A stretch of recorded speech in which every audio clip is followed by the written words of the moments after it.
구주 예수님 이름으로 기도합니다. 아멘.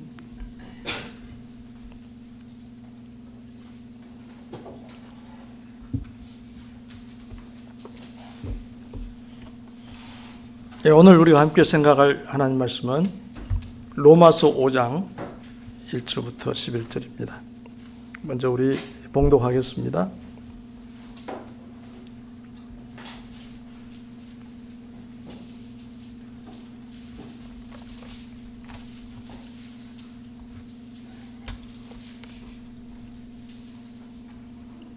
제가 한 절 읽고 여러분이 한 절 읽고 교독합니다.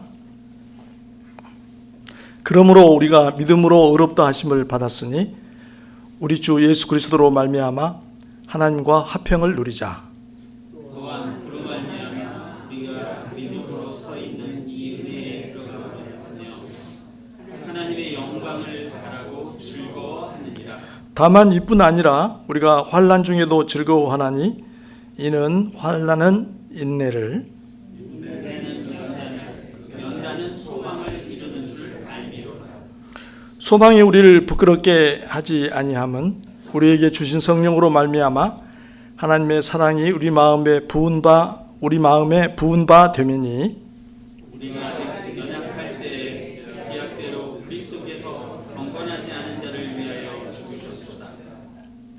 의인을 위하여 죽는 자가 쉽지 않고 선인을 위하여 용감히 죽는 자가 혹 있거니와 우리가 아직 재연되었을 때 그리스도께서 우리를 위하여 죽으심으로 하나님께서 우리에 대한 자기의 사랑을 확증하셨느니라.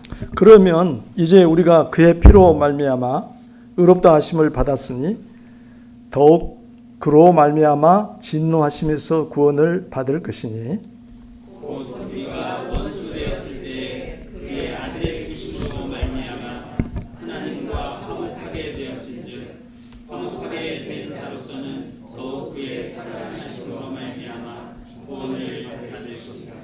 11절은 같이 읽읍시다. 그뿐 아니라 이제 우리로 화목하게 하신 우리 주 예수 그리스도로 말미암아 하나님 안에서 또한 즐거워하느니라. 오늘 제목을 붙여봤습니다. 함께 읽어볼까요? 의롭다 하심을 받은 사람의 복. 우리 한글 성경 번역자들은 조금 다르게 기록을 했죠. 거기다가 붙였죠. 여러분 성경에 그렇게 돼 있습니까? 의롭다 하심을 받은 사람의 삶으로 붙였죠. 저는 이제 복으로 붙였습니다. 여러분이 지금 읽고 계시는 로마서, 제가 원칙을 세우고 그대로 그 부분, 로마서에서 한 부분을 오늘 생각하는 것으로 하겠습니다. 로마서가 어떤 책인가 우리가 너무 잘 아는 책이지만 좀 생각하죠. 물론 바울이 로마 교회에 보낸 편지입니다. 로마 교회는 우리가 잘 알고 있는 대로 바울 사도가 세운 교회는 아니었습니다. 그러나 바울은 로마 교회를 몹시 방문하고 싶었습니다. 우리가 로마에 가게 된 바울을 사도행전에서 저번 우리 3주 전에 여러분과 만났을 때 한번 쭉 살펴봤었습니다. 이따 자세히 좀 보겠지만 로마를 방문하고자 하는 목적은 한 몇 가지가 있습니다. 그래서 로마서에서 그는 그런 목적에 위한 그 어떤 일환으로 자신이 전하는 복음을 자세히 소개하고 있습니다. 오늘 볼 부분도 그분이 소개한 복음의 한 자락이 되겠는데요. 성경에서 가장 풍부하고 체계적인 복음 제시가 로마서에 들어있다고 할 수가 있습니다. 역사적으로 로마서는 많은 사람들에게 영향을 미쳤습니다. 모든 성경이 다 영향력이 있지만 많이 가르쳐지고 많이 읽고 많은 사람의 생애를 변화시킨 흔적을 우리는 알고 있죠. 성 어거스틴이 그랬고 그 유명한 마르틴 루터가 그랬고, 심지어 신정통주의 신학자인 칼 바르트도 로마서에서 큰 변화를 겪었다고 고백했습니다.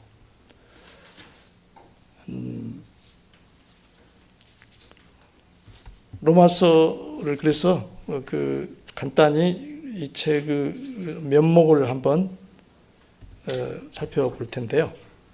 여러분이 아는 내용이니까 한번 쭉 그냥 개괄하도록 하겠습니다. 1절부터 7절까지는 인사말과 자기를 소개하는 얘기가 나오고, 1장이 좀 세분화되고 있습니다. 8절부터 15절까지는 독자들인 로마 교회 성도들에 대한 확신과 바람을 표현하고 있고요. 일종의 상담으로 말하면 라포 형성한 거죠. 이제 이름만 아는, 소식만 주고받았던 그런 대상들에게 서로 친밀감을 일으키기 위한 그런 부분이고요. 바로 이제 16절, 17절에 로마서의 주제가 드러나 있습니다. 내가 복음을 부끄러워하지 않으니, 이렇게 시작된 부분이죠. 복음이 바로 하나님의 구원을 주시는 하나님의 능력이 된다 하는 것을 밝히고 있고, 이제 이 주제를 가지고 18절부터 쭉 복음을 제시해 나가고 있습니다. 먼저 1장 18절부터 3장 20절에 걸쳐서 인류의 보편적인 죄악상을 쭉 논술을 합니다. 거기에는 이방인뿐만 아니라 유대인들까지 포함되죠. 유대인들을 포함한 인류의 보편적인 죄악상을 얘기하고요. 3장 21절부터 오늘 볼 5장까지가 믿음으로 의롭다함을 받는다. 우리가 하나님 앞에서 의롭다고 인정을 받는 것은 다른 어떤 외적 조건, 우리의 공로가 아니고 율법을 행함이 아니고 예수 그리스도가 이루신 일을 우리가 믿음으로 받아들일 때 이루어지는 일이다 하는 점을 길게 논술을 합니다. 그리고 6장부터 7장까지는 3장부터 5장에 걸쳐서 그가 의롭다함을 받는 길이 아니라고 얘기했던 율법과 구원의 문제를 다룹니다. 그러면 율법은 과연 어떤 위치에 있는 것인가 하는 걸 얘기를 했고요. 8장에서는 성령 안에서의 새로운 삶에 대해서 얘기하고 있습니다. 9장부터 11장까지는 당연히 그렇게 될 경우 유대인의 구원 문제가 하나의 질문으로, 의문으로 다가오게 되어서 유대인의 불신의 문제, 인류를 향한 하나님의 계획, 유대인의 구원 문제까지 포함해서 서술하고 있습니다. 12장부터 15장까지는 11장까지 쭉 전개했던 복음의 내용에 기초해서 그리스도인의 삶의 실제를 제시하고 있고요. 15장 일부분 14절부터 33절까지는 바울 자신의 장래 계획, 거기에 로마를 방문하려는 자기 개인적인 선교사로서의 개인적인 목적을 거기서 밝히고 있는 걸 볼 수가 있죠. 그리고 16장은 교인들에 대한 문안으로 서신을 뱉고 있습니다. 또 한 가지 살펴볼 것은, 그러면 로마서를 왜 그가 기록했느냐, 목적을 많은 학자들이, 또 성경 학도들이 얘기한 것들을 종합해서 세 가지로 살펴볼 수가 있습니다. 오늘은 좀 더 쉽게 초성을 넣어봤습니다. 답에다가 초성. 첫째는 우리 한번 읽어볼까요? 선교적 목적이 있다. 가로 안에 뭐가 들어갈까요? 무슨 선교를 위한 로마 교회의 지원을 받기 위해? 초성이 시옷, 피읍, 이응이 있습니다.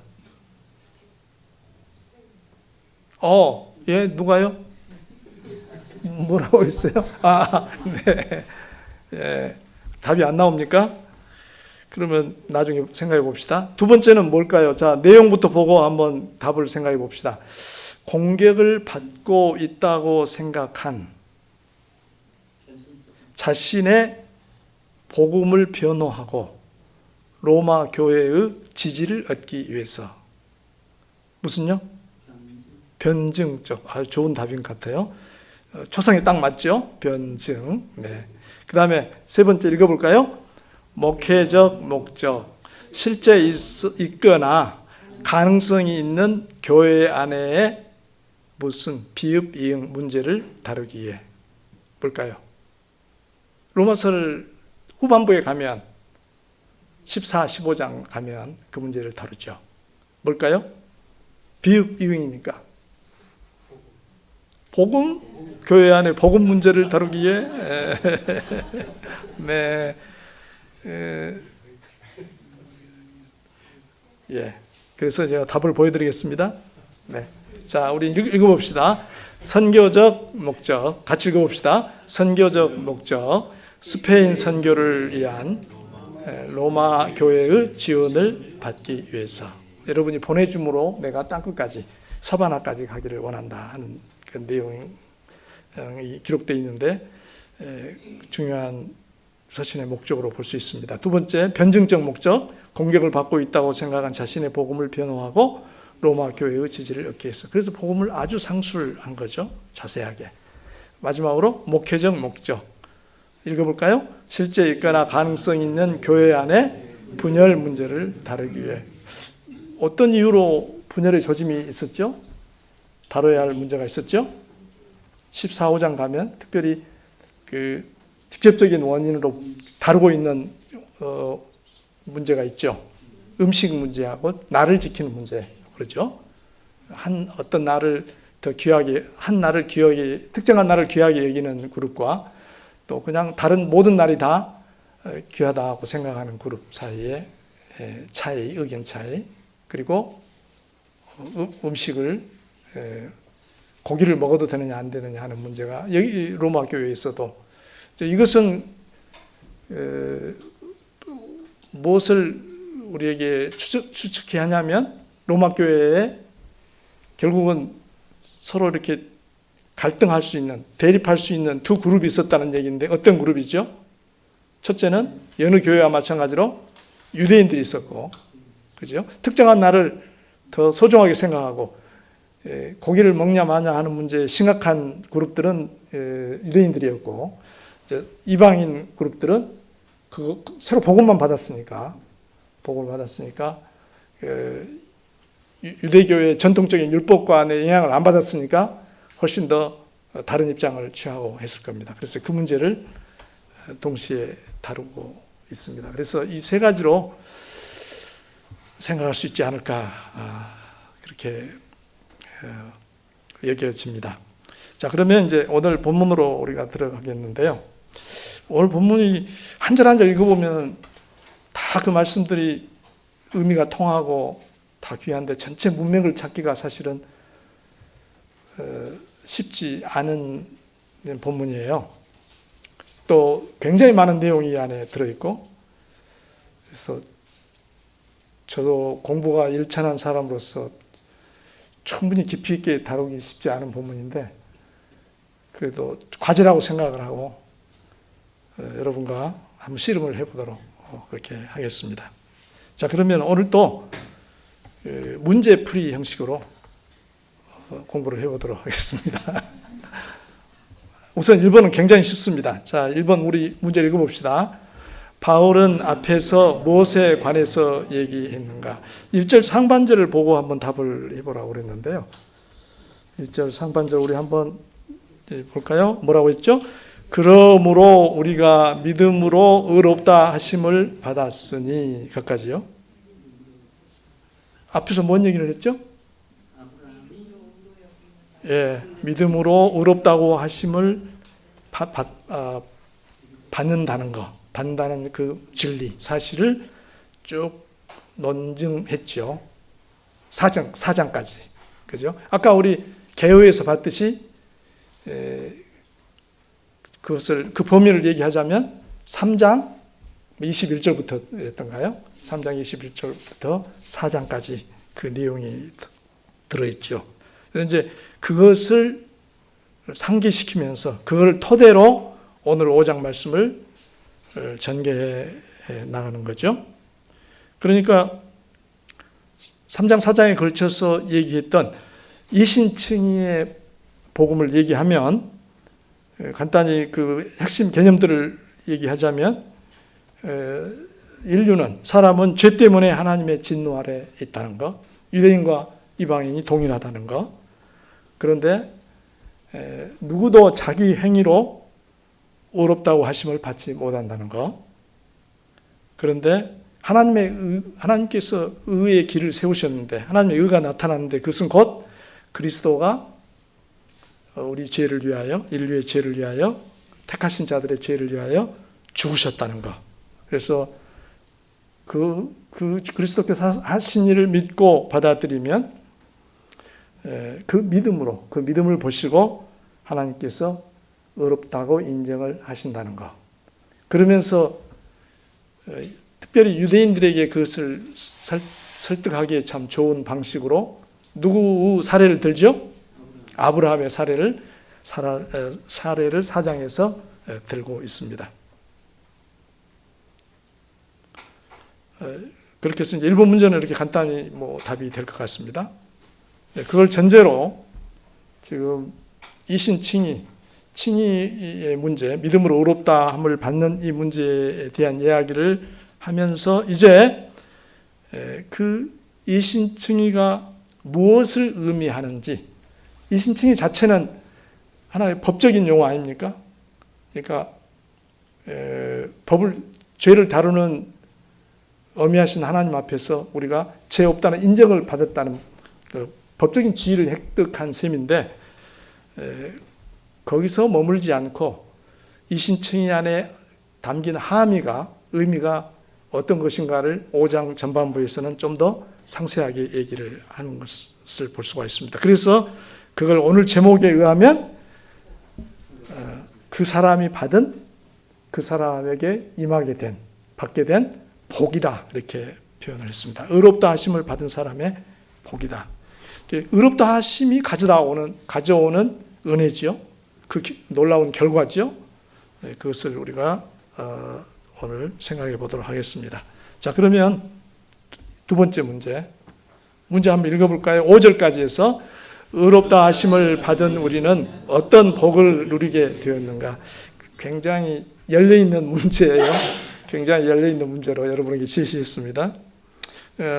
참고로 세 가지로 정리를 좀 해보면 좋겠습니다. 이 5절까지를 세 가지로. 여러분 한번 눈으로 쑥 훑어보면서 대체 뭘 가지고 세 가지를 얘기하지 하고 한번 여러분 찾아보실랍니까? 여러 가지 얘기가 나오는데 그걸 세 가닥으로, 세 주제로 여러분이 정리를 해보시기를 바랍니다.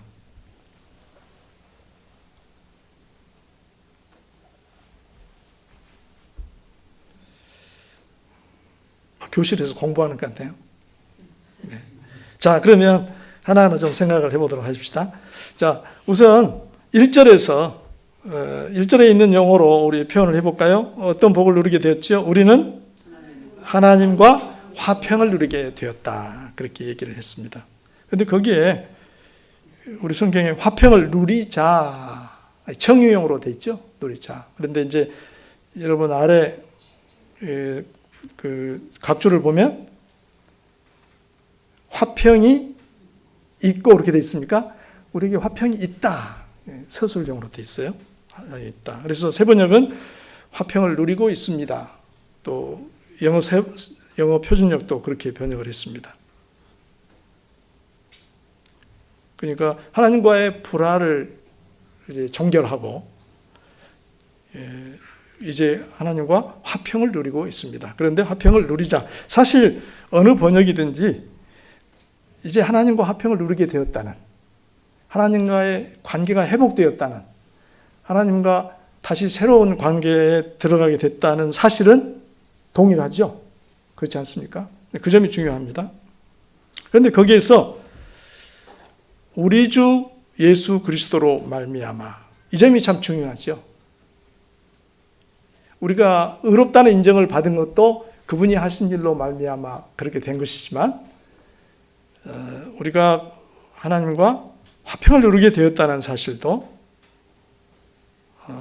그런 거죠. 그것은 물론 예수 그리스도께서 우리 죄를 대신하여 화목 제물이 되셨기 때문입니다. 그래서 칭의와 주님과의 화목은 뗄 수 없는 관계가 되겠습니다. 그래서 이제는 하나님의 진노에서 벗어났습니다. 다시는 하나님과 분리되지도 않고 하나님을 두려워하지 않는 자리에 이르렀습니다. 하나님과 불화했던 우리가 그분과 화평을 누리게 되었습니다. 그런데 이제 2절로 넘어갈 텐데요. 바울은 이 말을 2절 상반절에서 조금 다른 말로 묘사를 합니다. 새로운 얘기를 하기보다도 2절을 보면은 전반부는 1절의 반복이라고 보이고요. 후반부에 가서 새로운 사실을 첨가합니다. 그래서 2절을 또한 이렇게 시작되는데 또한 할 때는 여러분 말할 때 또한 하면은 뭐죠? 앞 얘기를 그대로 반복하면 또한이 없죠. 거기다 뭔가 새로운 요소가 추가되어야 또한이 되지 않습니까? 물론 앞말과 연관된 사실. 그래서 이제 그 점을 좀 염두에 두고 생각을 해보면 우리 2절 읽어볼까요? 또한 그로 말미암아 우리가 믿음으로 서 있는 이 은혜에 들어감을 얻었으며 하나님의 영광을 바라고 즐거워하느니라. 그런 관점에서는 또한이 사실 후반부에 붙으면 좀 좋겠다는 느낌이 들어요. 그로 말미암아 우리가 믿음으로 서 있는 이 은혜에 들어감을 얻었으며 또한 하나님의 영광을 바라고 즐거워하느니라. 그런 문맥상 그러면 좋겠는데 어쨌든 상반절은 1절의 연장으로 보입니다. 거기에 우리가 믿음으로 서 있는 이 은혜에 들어감을 얻었으며 이 은혜는 뭘 의미할까요? 여기서 이 은혜는 문맥으로 볼 때 칭으로 말미암은 우리가 새로 누리게 된 하나님과의 평화, 그렇게 좀 포괄적으로 얘기하면 좋을 것 같습니다.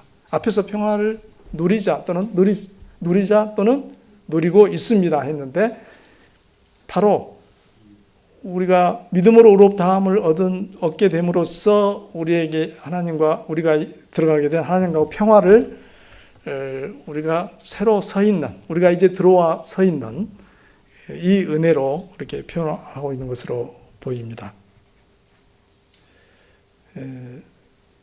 여기 역시도 그로 말미암아 예수 그리스도로 말미암아 되었다는 것과 이것이 우리의 행위나 다른 예적 조건이 아니라 믿음으로 그렇게 되었다는 사실을 다시 강조하고요. 우리가 서 있는 또 들어감을 얻었다 이런 표현은 우리의 어떤 현재의 상황, 실존을 잘 묘사하고 있는 것 같아요. 하나님과의 친밀한 교제를 나누며 하나님의 한결같은 사랑과 복을 마음껏 충만히 누리는 상태를 잘 표현하고 있는 것 같습니다. 그래서 전체적으로 하나님과의 평화를 다시 한번 우리가 하나님과 누리게 된 평화를 묘사하는 것처럼 보이고요. 거기에 추가된 요소는 2절 하반절 뭡니까?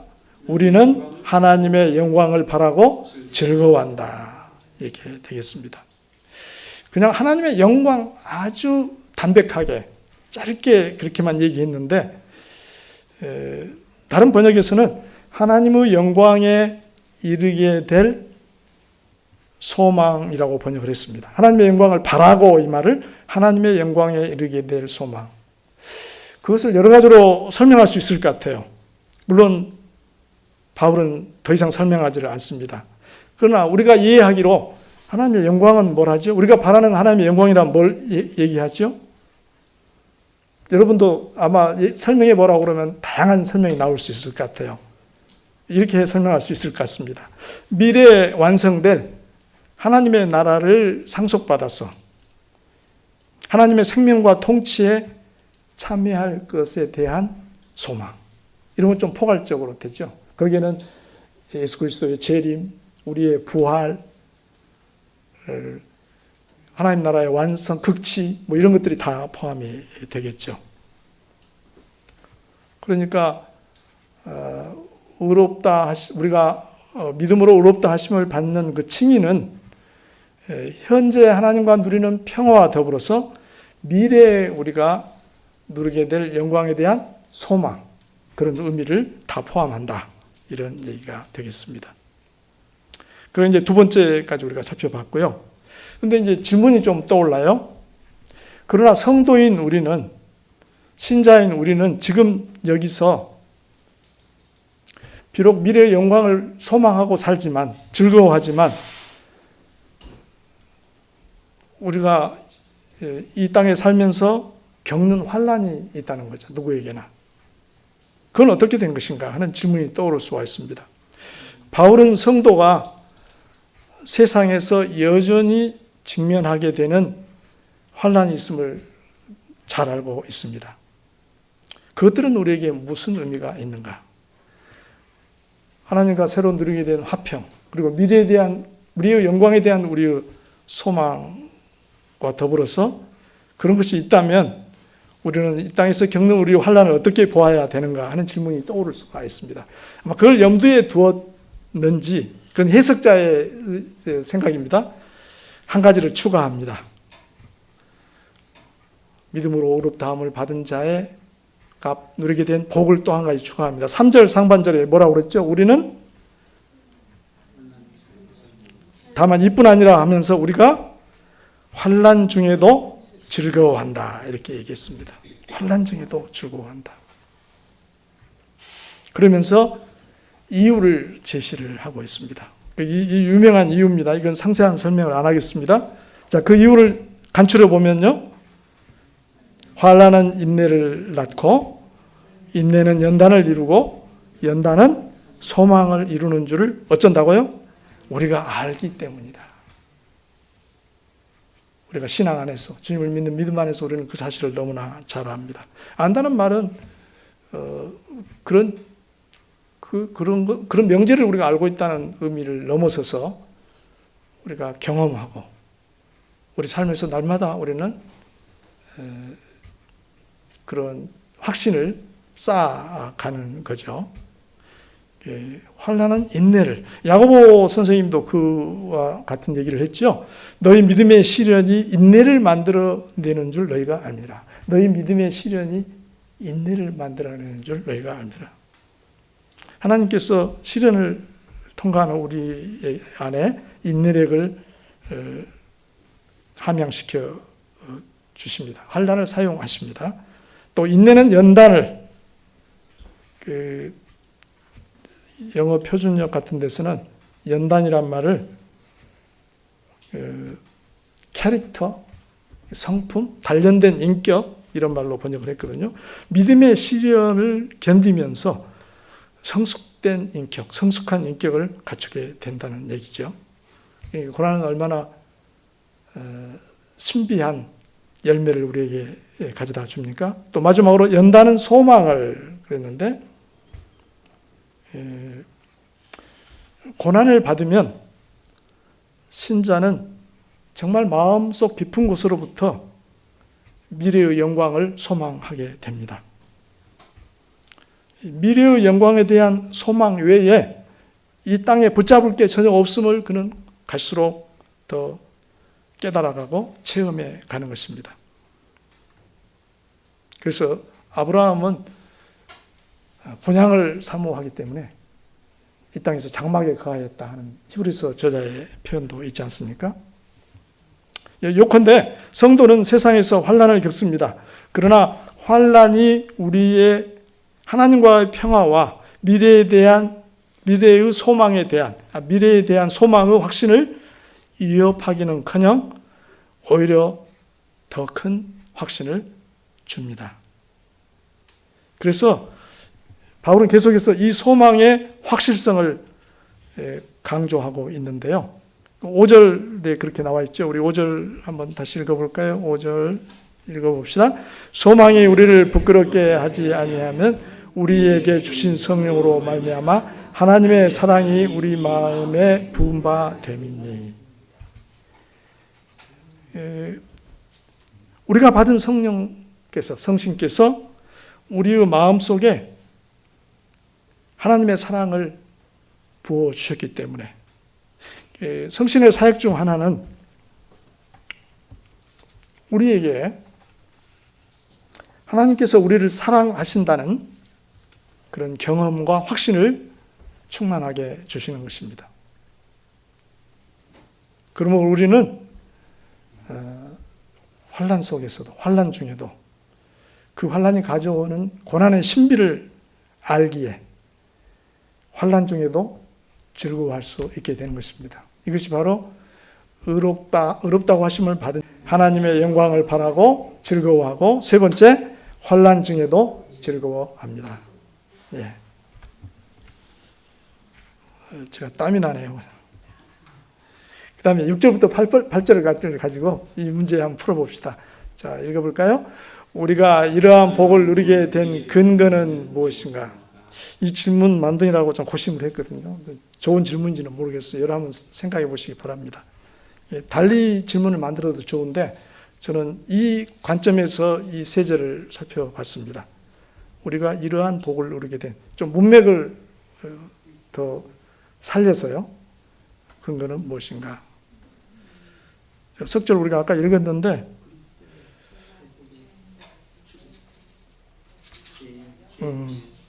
예, 지금 석절이 한 주제를 지금 사실은 얘기하고 있는데 딱 간추려서 뼈대만 얘기하면 뭐죠? 그런 근거는? 네, 하나님께서 우리를 사랑하셔서 그리스도께서 하신 일, 곧 뭐죠? 우리를 위하여 죽으신 것, 그것이 근거가 되는 것입니다. 다시 한번, 이게 복음이죠.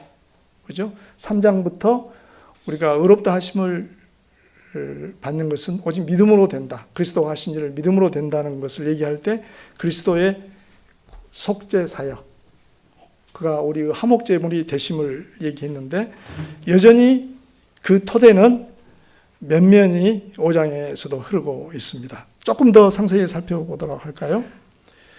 우리 성경에 5절과 그러니까 지금 우리가 6절부터 8절을 한 문단으로 지금 끊어서 생각하는데 우리 성경에서는 서로 이렇게 붙어있는 서로 한 문장으로 이어져 있는 식으로 번역이 되어 있죠. 사랑이 우리 마음에 부은 바 됨이니 우리가 아직 연약할 때 기약대로 이렇게 되어 있죠. 됨이니 할 때는 그 다음 나오는 말이 앞말의 이유, 근거를 제시하는 말이거든요. 사실은 그렇게 되어 있습니다. 그래서 원문에는 6절 머리에 왜냐하면이라는 접속사가 붙어 있어요. 그래서 6절부터 7, 8절까지는 앞에 우리가 누리게 된 그 복의 근거가 무엇인가를 지금부터 밝히려는 의도가 거기에 실려 있는 것으로 보입니다. 그래서 자 6절과 8절에 보면 그리스도께서 우리를 위하여 죽으셨음을 두 번 반복해서 얘기를 했고요.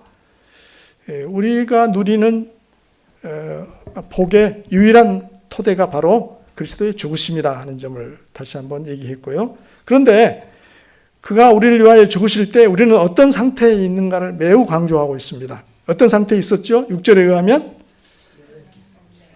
우리가 아직 연약할 때 하나님께 순종할 수도 없고 하나님을 찾지도 않고 하나님을 알 능력도 없고 연약하다는 말은 많이 포함되죠. 또 6절 하반절에서는 뭐라고 표현되어 있죠?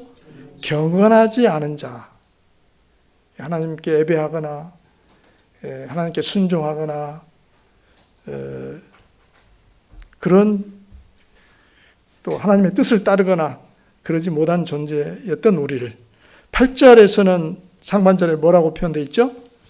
우리가 아직 죄인 되었을 때, 우리가 죄인인 상태에 있을 때라고 표현되어 있습니다.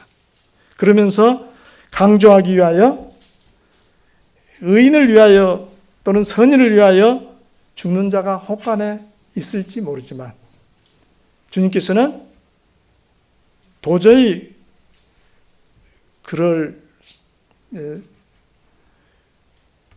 상대가 되지 않는, 그럴 위치에 있지 않는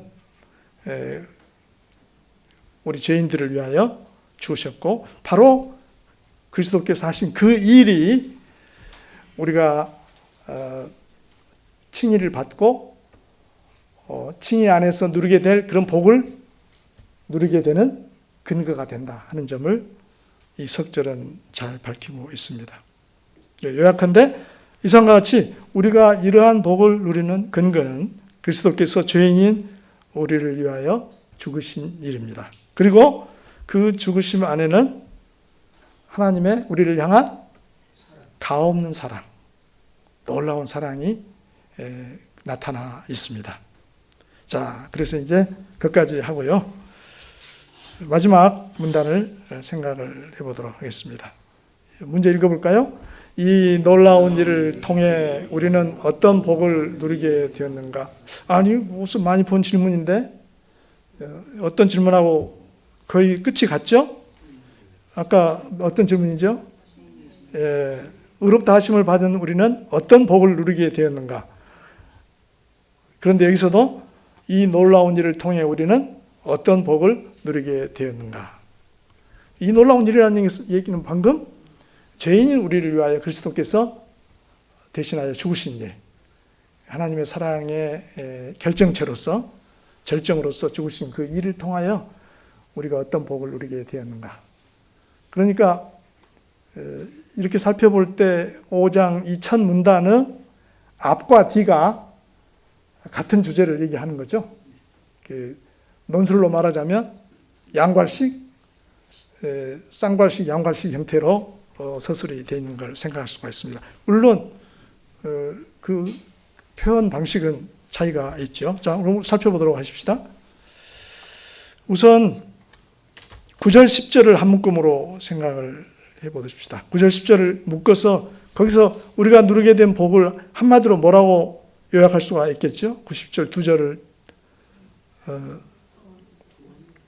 두 절이 결국 우리에게 최종적으로 하고자 하는 얘기, 우리에게 임한 복, 궁극적인 구원, 그렇죠? 우리 구원이라고 얘기했죠? 구원을 받을 것이다. 그런데 그 구원이라는 결론을 내기까지는 단계가 있죠. 먼저 뭘 얘기했죠? 그리스도의 죽으심으로 말미암아 우리가 의롭다함을 받았다는 거. 또 그 안에서 우리가 하나님과 화목하게 되었다는 거예요. 그래서 그 화목된 자는 마침내 궁극적인 구원을 분명히 받게 된다는 것. 이 3단계로 서술이 되어 있는 걸 볼 수가 있죠. 그러니까 9절을 보면 우리가 그리스도의 피로 의롭다 하심을 받았으므로 그 대전제하에서 우리는 훨씬 더 그리스도로 말미암아 더욱이란 말 썼죠. 훨씬 더 우리는 그리스도로 말미암아 하나님의 진노에서 구원을 받을 것이다. 하나님에서 진노에서 구원을 받았으니까 하나님과 화목하게 된 거죠. 그죠? 10절은 우리가 하나님과 원수일 때도 그 아들의 죽음으로 하나님과 화목하게 되었다면, 우리가 원수 상태인 우리가, 하물며 하나님과 이미 화목한 우리가 그리스도의 살아나심으로 구원을 받게 되지 않겠는가, 이렇게 얘기하고 있습니다.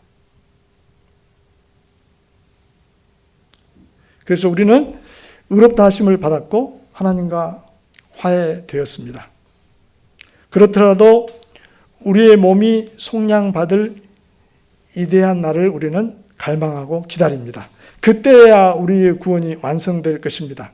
그래서 바울의 요지는 과거의 칭의와 현재의 화목이 미래의 구원을 확실히 보장한다고 얘기하고 있습니다.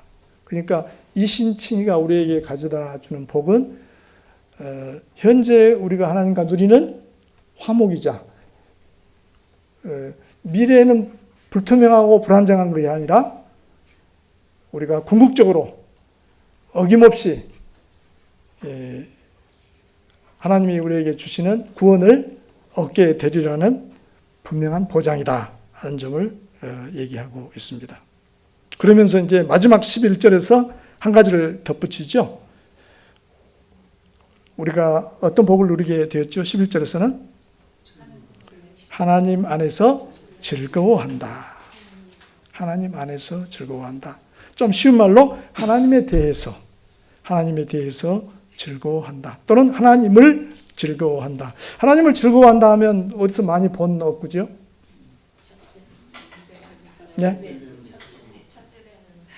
이 웨스트민스터 소일문답 제1문답 인간의 제일 되는 목적은 무엇인가? 하나님을 영화롭게 하고 영원토록 그분을 즐거워하는 것이다. 그 얘기 아닙니까 이게? 그러니까 칭의 안에서 우리가 화평을 누리게 되었고 영원한 구원을 그 영광의 소망을 갖는 가운데 이 땅에서 우리는 하나님을 즐거워하는 삶을 살게 된다는 것. 칭의가 우리에게 가져다 복이 이렇게 크다는 것을 바울 사도는 여기 11절 짧은 구절 속에서 웅장하게 얘기를 하고 있습니다. 우리를 위한 그리스도의 죽음을 통하여 우리는 하나님께 의롭다 하심을 받았고 하나님과 화목하게 되었고 궁극적인 구원을 받게 되었으며 하나님을 즐거이 섬기는 삶을 이 땅에서 누리게 되었다. 이렇게 결론을 내릴 수가 있겠습니다. 자, 그러면 정리해 보십시다. 첫째, 하나님께 의롭다고 여기 볼까요? 제가 제목만 써놓은 거. 첫째는 의롭다고 하심을 받은 우리가 누리는 복을 얘기했죠. 기억해 볼까요? 세 가지. 뭐죠? 하나님과 화평을 누리게 되었다. 하나님의 영광을 바라고 즐거워한다. 환난 중에도 즐거워한다. 우리가 이러한 복을 누리게 두 번째, 우리가 이러한 복을 누리게 된 근거는 뭐죠? 그리스도께서 그리스도를 명확히 이 표현대로 하면 하나님께서 우리를 사랑하셔서 그리스도를 통하여 행하신 일, 즉 죄인인 우리를 위해 그리스도께서 죽으신 일, 그것이 근거가 되는 겁니다.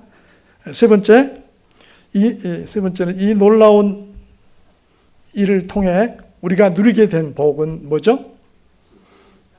하나님께 의롭다고 하심을 받았고 하나님과 화목하게 되었고 궁극적인 구원을 확신하게 되었고 이 땅에서 하나님을 즐거워하는 삶을 살게 되었다. 성도 여러분, 형제자매 여러분, 이러한 놀라운 복들을 누리게 하신 성삼위 하나님께 찬양과 영광을 돌립시다. 기도하겠습니다. 자비하신 주님, 오늘 저희에게 주신 말씀에 감사드립니다. 저희가 그리스도로 말미암아 누리게 된 복이 너무나도 큽니다. 주님께서는 저희의 믿음만을 보시고 의롭다고 인정하시고 저희가 주님과 화목하게 하시며 저희가 미래의 영광을 바라며 즐거워하고 저희가 환난 중에도 즐거워하며 날마다 하나님을 즐거이 섬기는 삶을 살도록 해 주셨습니다. 주님께서 저희에게 주신 놀라운 복을 인하여 감사와 찬양과 영광을